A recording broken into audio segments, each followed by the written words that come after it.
If you know anything about Tim Wise, you know that if I were to read his bio literally, you would not have a chance to hear from this most powerful person at this point. So Mr. Wise has been doing anti-racist work for a long time. I'm at Tulane University in New Orleans. I'm an adjunct professor. I saw you last in Loyola 2 years ago. And so then you are phenomenal. You were the first time I saw a white person in my generation speak truth about white supremacy and speak a truth that we could understand. I know that you've been on television with CNN specials. I didn't understand that you were actually from the neck of the woods in Hill. I knew you coming here. So thank you so much for the choice. You've written so many books. You've been on CNN. People will have seen you so many places. I just say thank you because I don't think of you as an ally. I think of you as a comrade. I too come through a power analysis training. I'm a core trainer with the People's Institute. I know that you too, as SOAR at Tulane many, many moons ago, also have gone through some of that same anti-racist training. So it is my honor and pleasure to unleash you in this space so that you can do the thing that you so beautifully have learned to do, which is make sure white people understand what whiteness is and its impact on others. Thank you so much. Thank you so much. Let me start by saying, in addition to the thank you for the kind introduction, and also I want to thank Dr. Butler for reaching out to me in the first place. I want to make a note. There is a storm. I'm looking out my window right now. This is the weird thing about these Zoom calls, right? Normally a storm, I can get to an event if it's a storm, unless it keeps the planes on the ground. But you figure when it's a Zoom call, it's all good, except if the lights go out. So I'm going to try and keep my fingers crossed and hope that doesn't happen. If I get kicked off temporarily, I will try to get back on. Just hang with me for a minute. So far, in about 2 months of doing these, I've only had it happen once. So I'm going to hope it does not happen again, because we have a lot of important things to discuss. And I know y'all have had a great conference so far. It is a real honor and a pleasure to be able to be a part of it. The title for my presentation, if you saw that in the program for the conference, is Not Giving Up, Maintaining Commitment to Healing and Justice in Unjust Times. And I wanted to break down very briefly why I wanted that to be the title. It's a talk that I give often, not only in this space, but in other spaces. And there's a very particular reason why I choose the wording that I choose, maintaining commitment, as opposed to what I have had other people ask often of me. And I'm sure many of you who do this work have also had it asked of you, how do you maintain hope in the midst of injustice? I deliberately do not use the word hope and instead choose to use the word commitment. And I want to say a little bit about why that is, because I think it's relevant to the healing work that you all are talking about at this conference and to the justice work that we're all talking about every day. The difference, it seems to me, between hope and commitment is that hope is a very passive thing, right? Hope gives away your agency to a degree. Like right now, for instance, my oldest daughter, who's about to start college, theoretically, if they open and if she can get out of my house here in the next couple of weeks, given the coronavirus situation.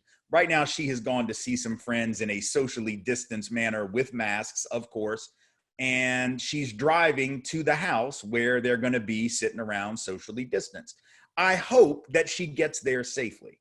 And I hope that she returns to us later on this afternoon or evening safely, but I have no control over it. So hope is literally all I can do, right? All I can do is sort of hope it goes all right. Just like I hope that she's able to get out of here and go to college in a couple of weeks. But I have no control. When I fly around the country, as I do in normal times, to give talks, I hope that the plane does not go down. I cannot keep it from going down. I do not know how to fly a plane. I don't even understand how planes work. I'm not convinced they do. It might be witchcraft, but whatever it is, all I can do is sit there in my seat and keep my fingers crossed and pray, or what, I can't light a candle. I was going to say that, but whatever it is I can do to hope that that thing stays in the air. But I have no agency. I have no control. I'm simply wishing for something to happen. Commitment, on the other hand, is an active verb, right? That is something, it's both a noun and a verb, but if we live it as a verb, it takes on actionable qualities. A commitment is about what you are going to do, not some passive thing where I sit back and I hope for, in this case, healing, or I hope for, in this case, justice, but I go and make healing and justice happen, or contribute to the process of healing and justice. When we have been traumatized as people, whether that's a racialized trauma for Black and brown folk or just any other kind of trauma that people experience, you have to take an active role in your healing. I've been in therapy off and on for the last couple of years, and my therapist said I should share that with you because apparently that is therapeutic to let folks know.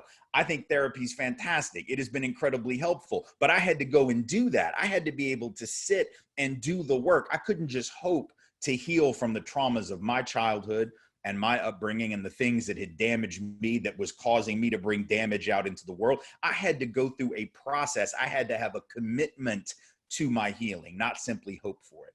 And when we think about social injustice, inequity, racism, systemic white supremacy, and we're trying to get healing and change and justice in the face of that, we obviously have to do more than hope. We have to maintain commitment. Now, how do we do that? Well, on the one hand, the answer is, what choice do we have, in a sense? To be a person of color in this country, to be Black in this country in particular, is to really have very little choice but to maintain commitment, because if you don't, you go under.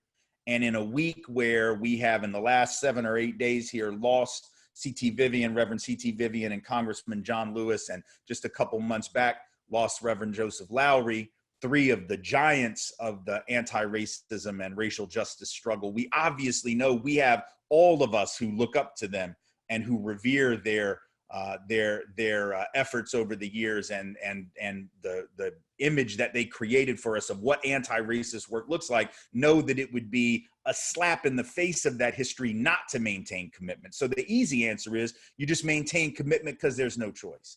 But in practical terms, there is a choice.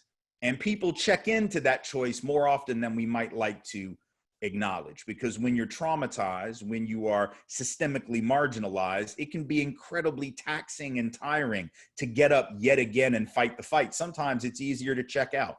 Sometimes it's easier to just keep your head down and go about your business and try to survive, but not necessarily thrive, not necessarily go beyond mere survival, which is why it's so important that you mentioned, Maureen, the People's Institute for Survival and Beyond, which has trained both of us in this work. There's a reason that they chose that name when they created that organization. When Jim Dunn and Ron Chisholm created that organization, it wasn't enough, as people in the neighborhood would tell them. They'd say, well, I'm surviving, right? Well, okay, you're surviving, but what does that mean? That just means you're not dying today, which is better than the alternative, but not enough, right? And so they wanted it to be about something beyond mere survival, right? And so we know a lot of folks, sadly, when they are marginalized, do check out from the struggle, A, because they don't have the energy, or B, because they don't have the sense that anything is going to change. They become despondent. They give up not just hope, again, not enough, they give up the commitment because they don't necessarily think that that commitment is going to bring about actual change. And right now, we certainly have plenty that we could be despondent about if we so chose. We could be despondent about the fact that 150,000 Americans have died from COVID-19 in the last several months, and that Black and brown folks are 2.5 to 3 times more likely per capita to have died from this illness. That is certainly something about which we should be concerned and could be despondent. We could be despondent about the authoritarian crackdown that we're seeing in cities like Portland and being threatened to see in cities like Chicago and other parts of the country, where the administration is saying they're going to send in troops to break up what are overwhelmingly nonviolent, peaceful demonstrations, to demonstrate force, to demonstrate authoritarian control as a police state would do. In the face of that, one can very easily become despondent. We can become despondent in the face of the 850 plus videos right now that have been collected around the country since the killing of George Floyd and the uprising in the wake of that killing. 850 videos of police and other law enforcement officials brutalizing nonviolent and peaceful protesters. We're not talking about so-called rioters. We're not talking about so-called looters. We're not talking about people that are engaged in any kind of destruction. We're talking about peaceful demonstrators. 850 plus videos of police wading into their numbers with billy clubs and with horses, right? And with pepper gas and rubber bullets, which are misnamed, really, because if you know anything about rubber bullets, it's not like the rubber on an eraser or something. This is hard rubber, and it can cause you to have major injuries if you get hit in the wrong place, and they're firing them right at people's heads. 850 plus videos in the wake of that, right? And we know there's other incidents that aren't even being captured on film.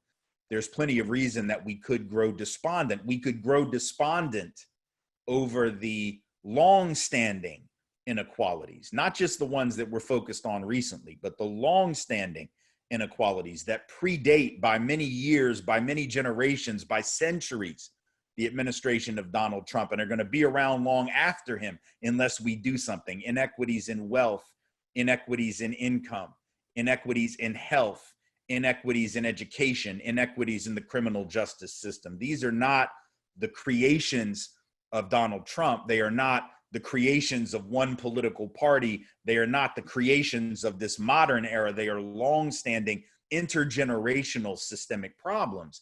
All of this could make us despondent, obviously, quite easily. It would be understandable for a person in the face of all that to believe that change was not likely to happen or not possible. But I want to suggest that in the midst of all that, in the midst of that, and in the midst of the reminders we can see every day, there's still reason to maintain commitment. Even though right now you can go on YouTube or you can go on Google and search videos, and you can find, as we all know, dozens of videos, maybe hundreds. You could spend all day looking at videos if you were so inclined, though I don't know why anyone would be, to look at videos of white folks calling police on black folks over nothing, as happened, as we know, most famously recently in Central Park, but happens all over the country. Overtly racist behavior on the part of white folks who are having a hard time dealing with the realization that we are not the only people on the planet, and that this country is not simply ours, nor does it solely belong to us, as we have long been led to believe. You can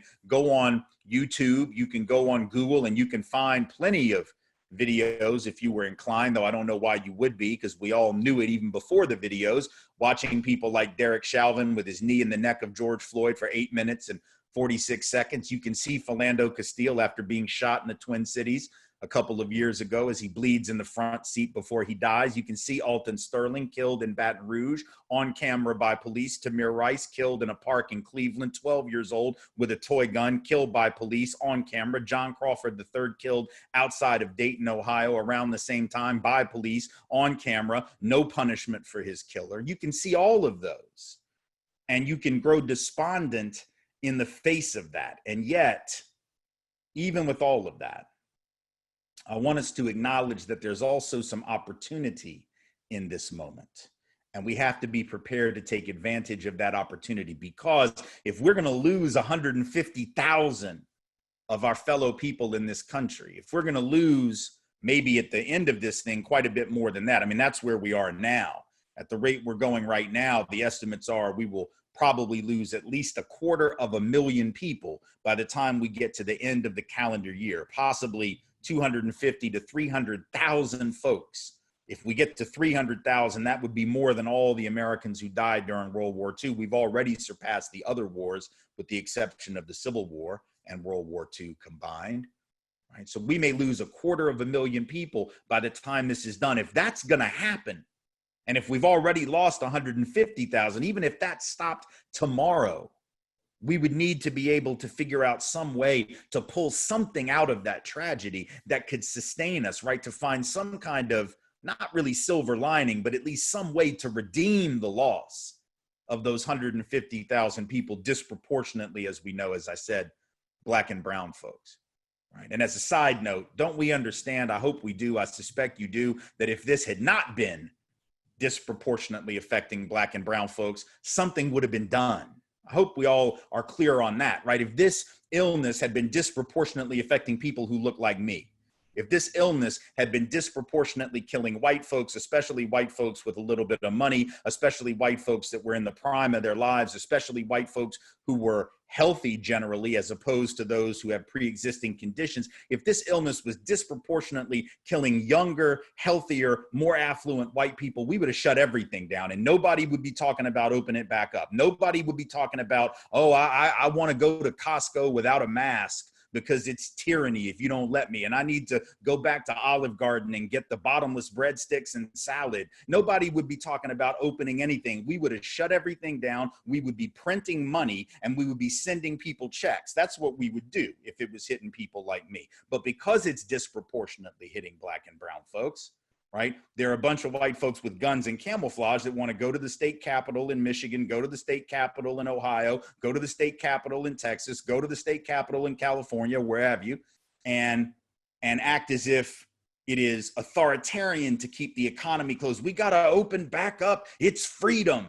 My liberty is being taken from me. No, liberty is what George Floyd had taken from him. It's what Breonna Taylor had taken from her. It's what Ahmaud Arbery had taken from him. It's not being told to stand 6 feet away from somebody at the Trader Joe's. That's not authoritarianism. And if this illness had been disproportionately affecting the dominant group, we would have taken a very different approach. But because it was Black and brown folk, we had this cavalier attitude. So we better come up with some way to redeem that loss, some way to make of that loss a different tomorrow, because otherwise it'll completely be in vain, right? And with those losses already tallied, with those bodies already stacked, and with those deaths already mounting, we have no choice but to try to figure out how to move forward from here. The good news, if there is any, and I'm not known for my cheery, sunny optimism, right? I'm not famous for that. I'm not well known for trying to find that silver lining, but I will say this.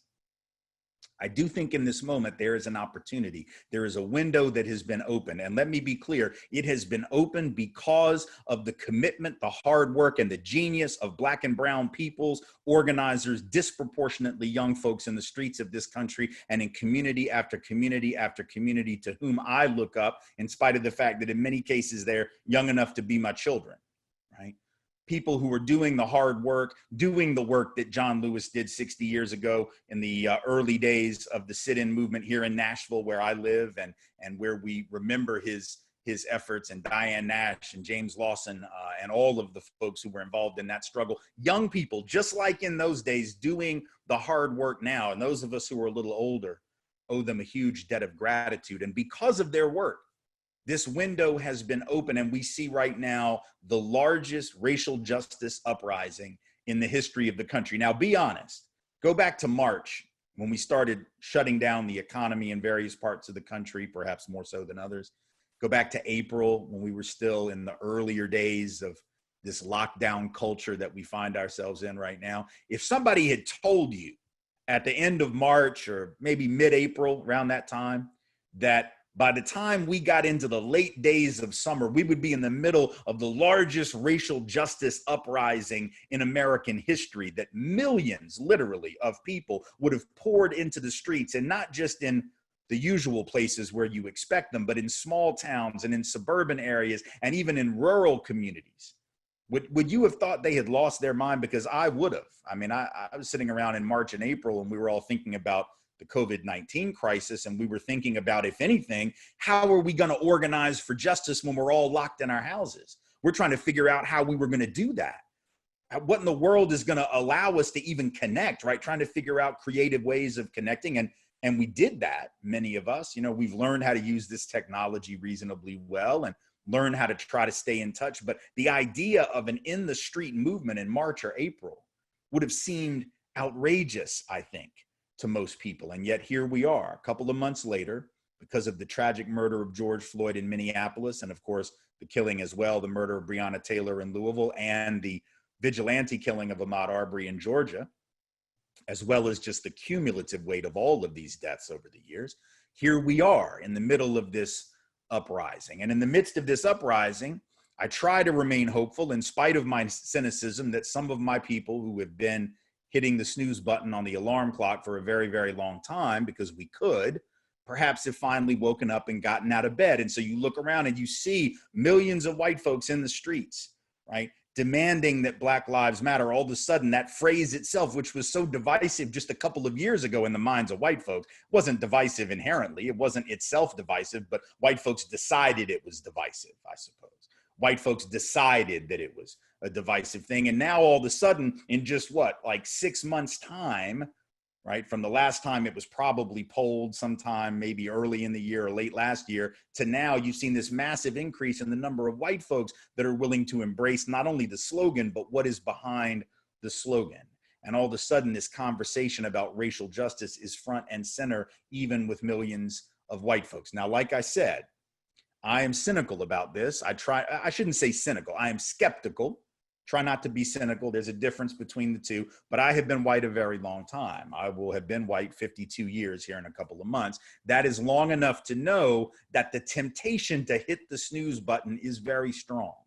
And the ability of white folks historically to do that, even in the face of tremendous injustice, is very strong. It's not like we haven't seen these videos before. It's not like George Floyd was the first one, after all, right? And although one might argue that it was the cumulative weight and it was finally the one straw that broke the camel's back, or whatever metaphor you might want to use, I'm not convinced that's it. I'm hoping that it's something bigger than that. And I'm thinking that it might be. And here's what I got, and it's all I got, but I think it's worth considering and taking advantage of in this moment. Because after all, if we're at a place now where white Americans are beginning to embrace this conversation that I know y'all were having in that last session, because I heard some of the comments about, redirecting some of this money into victim services, but specifically trauma services, not giving it to the courts and the prosecutors and the prison system to supposedly help crime victims, because we know that's not what they do with their money. This whole conversation about redirecting resources from law enforcement and prisons and jails and police into services that will actually serve communities, this conversation has grown by leaps and bounds in just the last couple of months. Talking about taking money from law enforcement and putting it into mental health, putting it into trauma care, putting it into education, putting it into domestic violence services, putting it into all the things that we know need that money but don't get it because the money goes to policing. That conversation 6 months ago, you couldn't get any traction on that. Unless you were already working with people involved in racial justice, you weren't going to get traction in the mainstream press with that. You weren't going to get traction with companies and with just regular sort of like local elected officials. But now that conversation's happening. Even the last year or so we've seen, and in the last couple of months we've seen people actually talking about reparations like it wasn't just some far off pie in the sky thing. Now, I mean, we're still quite a ways away from any type of actual substantive systemic reparations for Black folks in this country. But just the fact that the conversation is now not seen as fringe. I mean, like, just think about, I mean, like, was it like last year, David Brooks, conservative columnist for the New York Times, actually went on record saying, I sort of think reparations is starting to make sense, right? Because I guess he read Ta-Nehisi Coates and it changed his life or something. But when David Brooks is saying, well, this reparations thing, that means something's going on. Something is happening, that you have people all of a sudden coming out of the woodwork and saying, hey, this is a conversation we have to have. And I remember in 2003, I had an essay in one of the first collections of essays on the subject of the issue of reparations that my friend Ray Winbush at Morgan State in Baltimore put together, called Should America Pay? And I remember when he was putting that book together and I was getting my essay for the collection, I remember all of us sitting around thinking, this isn't going to go anywhere. And it was a great book with a lot of great stuff, but it didn't go anywhere. It didn't change the political discourse, but it opened up some minds. And here we are 17 years later, and this is part of the mainstream conversation. So what's different about this moment? What is different about this opening created by the killing of George Floyd, Breonna Taylor, Ahmaud Arbery, and others, and the racial justice uprising in the wake of all that? I would suggest there's a couple of things, right? Number one is that for the first time, you have millions of white people who are actually having to ask themselves the kinds of questions about our safety that Black folks always ask, right? And that brown folk always ask, right? Questions like, is it safe to go shopping? Is it safe to go to the grocery? Is it safe to go to the park? Is it safe to go for a walk or a jog around my neighborhood? Now, for Black folks, those are not pandemic questions, right? Those are just Monday, Tuesday, Wednesday, Thursday, Friday, Saturday, and Sunday questions, right? For Black and brown folks, those are just questions that were being asked long before. We know that Black folks needed to ask the question, is it safe to go to the park? But we could ask Tamir Rice, but you can't, and we all know why. Is it safe to go to the Walmart? Well, you could ask John Crawford, but you can't. And we all know why. Is it safe to sleep in your own bed? Well, you could ask Breonna Taylor, but you can't. And we all know why. Is it safe to go for a jog around the neighborhood? You could ask Ahmaud Arbery, but you can't. And we all know why. And now you got millions of white folks who are actually asking, like, because of this pandemic, is it safe? Is it safe? Can I go? Can I walk around? Will it kill me? Right? Am I going to have a job in 4 months? Do I have health care? Am I going to have health care if I get sick? Am I going to be able to pay the bill for this thing? So this is the kind of stuff Black and brown folks always ask. And to be honest, there are some white folks who have asked that before. White women certainly wonder about sexualized violence when they go for a walk or a jog around the neighborhood. LGBTQ folk do as well. But by and large, to be white in America, particularly if you're white and middle class or above, if you're white and you're straight, if you're white and you're male, is to never have really had to feel vulnerable like this. And when you all of a sudden find yourself vulnerable, it creates an opening for empathy, right? It creates an opportunity for that white person the next time a Black person in their life, in their company, where they work or, you know, where they go to school or whatever, says, hey, you know, I'm not sure if it's safe for me to come to this thing. And can I really show up as my full self? And, you know, I don't know if I can really be in this place, if it's okay for me. And white folks sometimes can't understand that, right? Why Black and brown folks don't feel comfortable in certain settings where they're heavily outnumbered and unrepresented, right? Maybe now this feeling of vulnerability will start to make sense when Black and brown folks start talking about being afraid of police, when they start talking about being afraid of vigilantism, when they start talking about being afraid of folks who call the cops on Black people over nothing, for walking, for jogging, for shopping, for sleeping, for sitting in their car, for getting out of their car, for breathing while Black, right?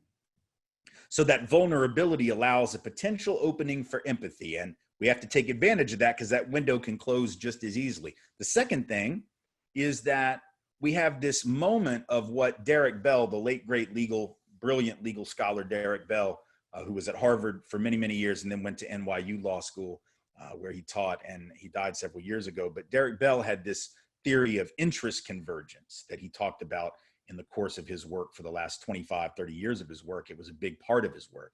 And what his argument was, and it rubbed some people the wrong way, but he was just being as honest as he could. He said, listen, you know, there's been no move forward in this country on the issue of racial justice, especially in the legal system. There's been no move forward just because white folks woke up out of the goodness of their heart and changed things, right? He said it's never been some great moral suasion. It's never been that white folks woke up and said, my God, we've been doing the wrong thing forever. Derek Bell was very clear that we as white folks, he is a Black man, of course, but he said, you know, y'all white folks, you don't just wake up and pass the civil rights law or desegregate the schools or end enslavement as a system or all that, or go to war just to help us out. You didn't do that for moral reasons. You didn't do that for altruistic reasons. You did it for your own reasons. You did it because you wanted to preserve the Union. So that's why you go to war, right? It wasn't really about helping folks who had been enslaved.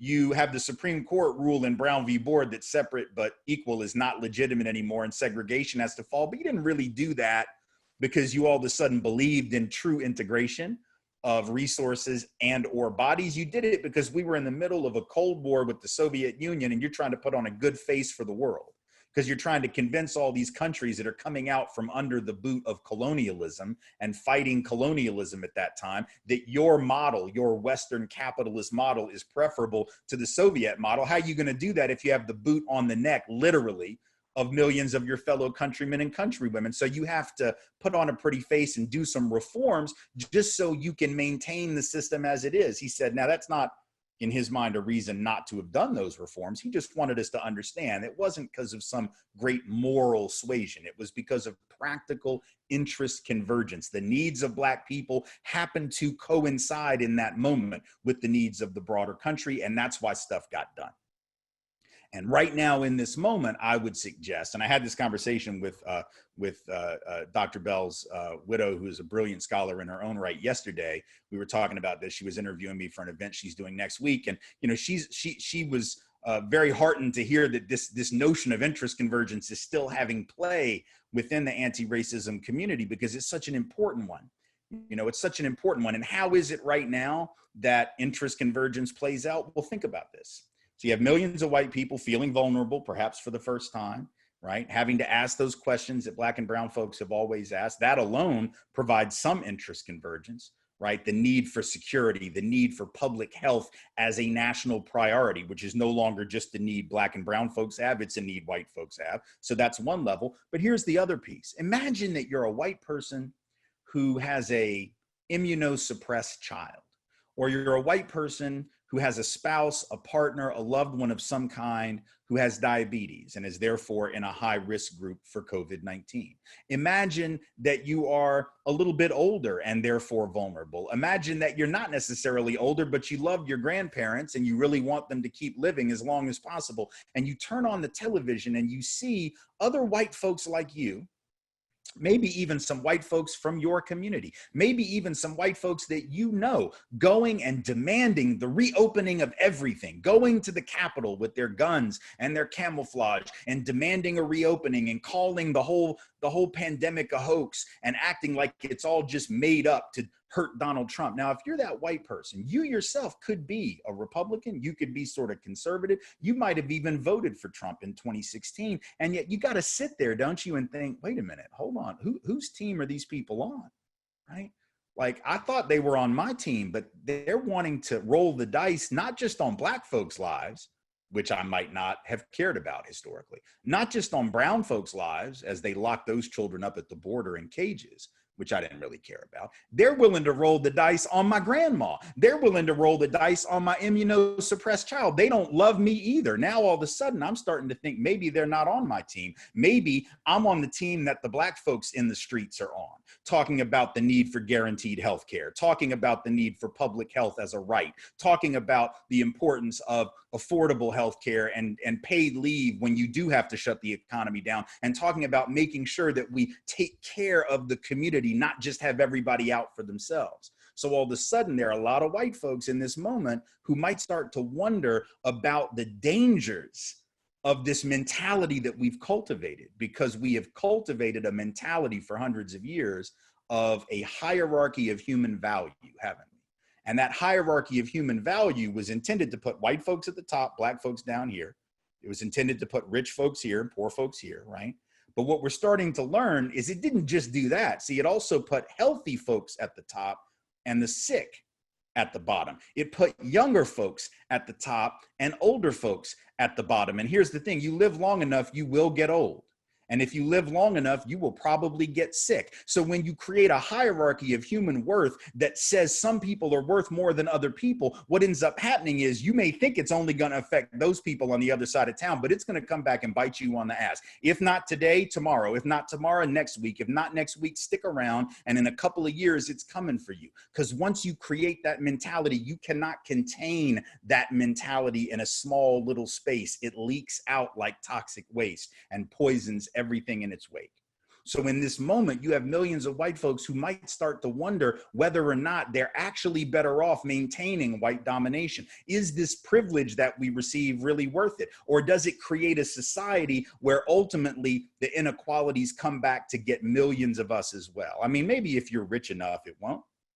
You know, maybe if you're in the top 1/10 of 1%, you'll be good to go. But any of the rest of you, right, that can't take those things for granted, all of a sudden has to wonder. And so I think in this moment, we have some interest convergence, the opportunity for millions of white folks, probably not most, certainly not all, but we don't need most, and we certainly don't need all. All we need is enough white people to join in solidarity with those brilliant Black and brown leaders of this struggle to actually begin to make change in this country. And we have the capacity for that if we maintain our commitment, as we must.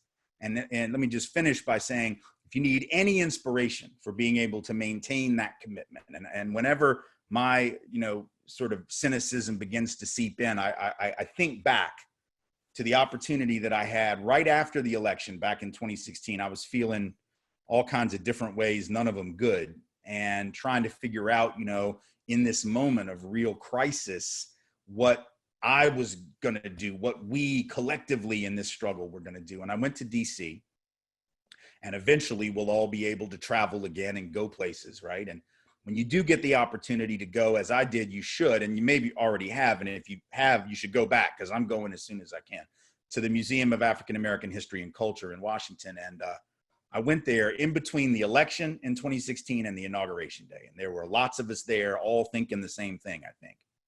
I remember going through, and it would be touching at any time, but in that particular moment, it was especially poignant as we thought about what we might be facing down the line. And I remember walking through and being just incredibly moved, even beyond what I thought I would be. Emmett Till's casket is in the museum, and Nat Turner's Bible is in the museum. And there's a statue of Thomas Jefferson, and it's bathed in light. It's very interesting. Statue of Jefferson. Behind him is a big granite wall with the words that he's most famous for, right? That all men are created equal, endowed by their creator with certain inalienable rights. Among these, life, liberty, and the pursuit of happiness. Of course, those are words that he wrote at the time that he owned about 237, roughly, human beings. So we know he didn't really mean them, but they were sure pretty and they look good in granite.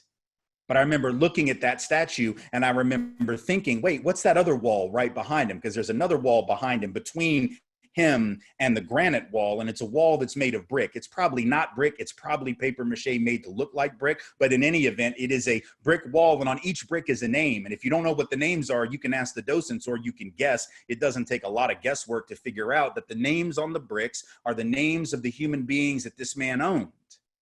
230 some odd of them in all at that time over the course of his life. I think he owned more than 500 human beings, but 200 some odd there on the bricks. And it made me realize something, right? As awful as that is symbolically and what that represents, here's what we remember, right? Thomas Jefferson and the system that he fought to maintain until his death and to uphold and did uphold, that system is gone. He's gone. Black folks are still here, right? And I continued to walk through the museum, and you see the images of Bull Connor in Birmingham in 1963 turning dogs and water cannons on children. And you are both disgusted by the imagery, but heartened by the realization that Bull Connor and all those goons that he unleashed on those Black children, they're all dead, and Black folks are still here. Then you see the images from Selma, right? And you see Jim Clark and his deputies beating John Lewis and others on the Edmund Pettus Bridge. And you remember that Jim Clark and all of those goons, they are dead. Black folks, even if not John Lewis any longer, but Black folks are still here. And you remember that if all of those forces could not stop the commitment to justice, even in times every bit as bleak as those we face today, that whoever it is and whatever it is that is trying to shut down freedom and justice today is not going to succeed. If George Wallace couldn't do it, if Bull Connor couldn't do it, and if Thomas Jefferson couldn't do it, I'm fairly confident that Donald Trump is not the one, y'all. Thank you so much for having me. I appreciate it. It's been a great honor. Some time, I'll be happy to take any questions that you have. Thank you so very much. Appreciate you.